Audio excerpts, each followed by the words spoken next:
Hello friends नमस्कार आपण मानक स्वागत करुच्ची मु मंजूस किचन को। सो फ्रेंड्स आज आम तैयारी करबा गोटे नुआ रेसिपी होची कौन ना जिलेबी।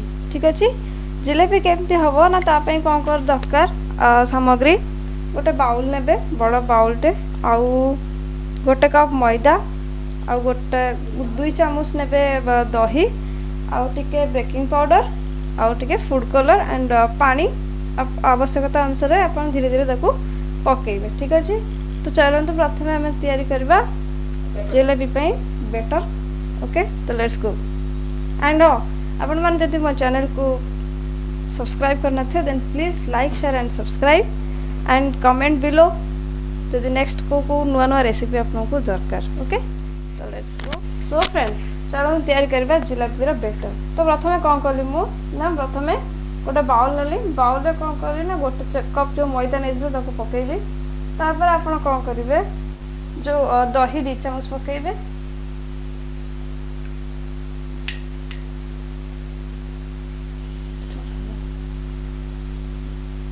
ठीक अच्छे दही 2 चामच पकई सारा पर कौन करेंगे ना जो नहीं बेकिंग पाउडर ताकू टे पकेबे सब तक केते चामच नहीं ना हाफ चामच बेकिंग पाउडर ने। ठीक अच्छे फूड कलर भी टिके अल्प नहीं फूड कलर बेसी पकेबे नहीं ए फूड कलरटा अपन जो सीरा तैयारी करेंगे से भी पकई पारे नहले ये पकईके अपन ताकू मिक्स करदे तो छांडा बेले भी से कलरटा जिलेबी कलर भाया हो। ओके ना आप चाहिए भी सीरा रे पकई पारे अल्प फूड कलर पकेबे तापरे पानी साहाଯ୍ୟରେ टिके टिके टिके टिके भलसे भाव में घाटिबे। आपण माने देख पारुथिबे मु भलो भाव में बैटरटा को गोळई देछि आपण देखिबे एते कंसिस्टेंसी जते आसी गला आपण को बैटर रो ताले आपण त कोन करबे ना सेति के कंसिस्टेंसी आसी गला परे ताको प्रथमे आधा घंटा पर्यंत गोटे ताको भलो भाव में घोड़े देबे काहे ना आधा घंटा पर काढले से बैटरटा टी भलसे भाव में फुली जाइतिबो। सो फ्रेंड्स चलो आम बनवा मार्केट भाया सीरा केमती प्रस्तुत हम जिलेबी पाई। तो से कौन कर जो कप आप मैदा नहीं से कप गोटे कप ने चीनी चीनी नहीं सारापर कौन करेंगे ना हाफ ग्लास आधे देवे पानी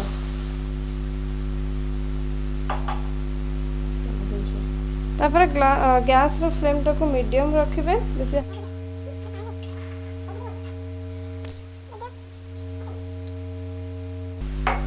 तो फ्रेंड्स मु कौन ये ना गोटे अलैच को भल भाव गुंड करदे पकई दूसरी कहीं तार बास्ना आसो जलेबीर आप कौन करेंगे ना मझे मझे घाटुवे। सो फ्रेंड्स आप देखिपे चीनीटा भल भाव में मेल्ट हो जाइए सीराटा प्रस्तुत है कि नहीं आप केमी जानवे ना भल भाव चीनी मेल्ट हो सारापर ताको मीडियम फ्लेम में रखिए मीडियम फ्लेम रखिला धीरे धीरे हाथ मारुवे जदि देखो सीराटा भलसे प्रिपेयर होनी जदि सीरा भाया अठा अठा हाथ को लगिला जानवे कि आपको सीरा प्रस्तुत हो जाए बट एबे सीरा भल भाव आमर प्रस्तुत होनी देखिपे। सो फ्रेंड्स आपण मैंने देखिपे सीराटा भल भाव में बर्तमान प्रस्तुत हो गला देखो हाथ को मोर केमती लगुच देखो भल भाव में अठा भाया सीराटा हमारे प्रस्तुत हो सारा।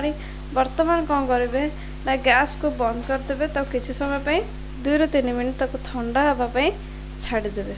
फ्रेंड्स सीरा प्रस्तुत कर सारा पर आप जो रखि बेटरटी से आधा घंटा हो सारे आमर देखिए आगे तक भल भाव में घाटी देवे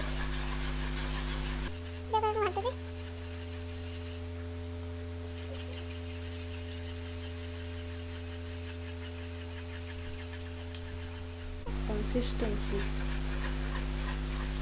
तो भल भाव देखो घाटी देवे यही कंसिस्टेंसी रे जेपरी भाव आपन बेटरटा प्रस्तुत हो जापर तो कौन करेंगे ना टमाटो सॉस जो थे जो डब्बा रखा हुए से डब्बार आपरे ना क्षीर पैकेट जेकोसी ये आपको भर्ती करें मो पाखे बर्तमान क्षीर पैकेट अच्छी ताकू मुझे भाव में काटी धीरे धीरे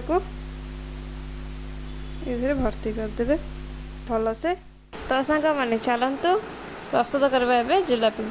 देखो गैस ऊपर पैन रखिए, तेल टे गरम आसला मुझे भाव में जिलापी छाणुची आप से भाव में धीरे धीरे छोट छोट छाणी पारे।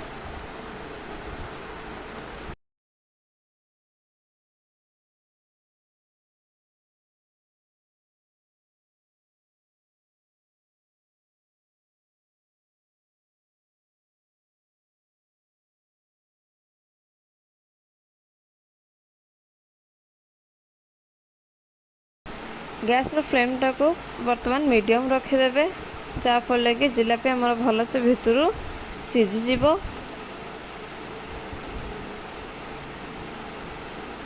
जिलापीर कलर टिके रेडिश ब्राउन आसीगला आपन ताकू काढ़ी डायरेक्ट सिरा रे पकईदेवे।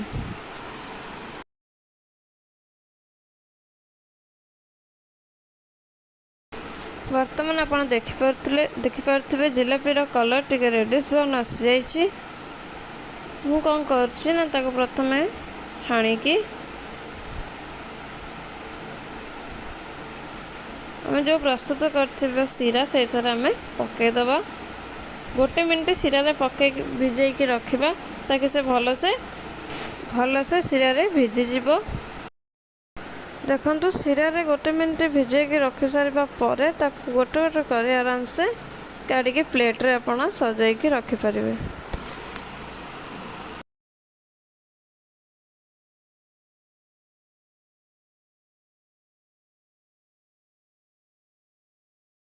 देखो सांग मैंने बर्तमान सुंदर भाव में प्रस्तुत हो गला आमर स्वादिया जिलापी। आपण मैंने घरे ट्राए करेंगे एंड मत कमेंट रे कहिबे कि केमिति लागला आपन को जिलापी एंड जिलापीर रेसिपी। ठीक अच्छे, यदि भल लगी then please like share and subscribe my channel and comment रे भी मत जनइबे कि नेक्स्ट को रेसिपी आपन को दरकार, तो मु नेक्स्ट ये रेसिपी आपन को नहीं कि आसबि। आज ये रही देखा नेक्स्ट रेसिपी रे। नमस्कार।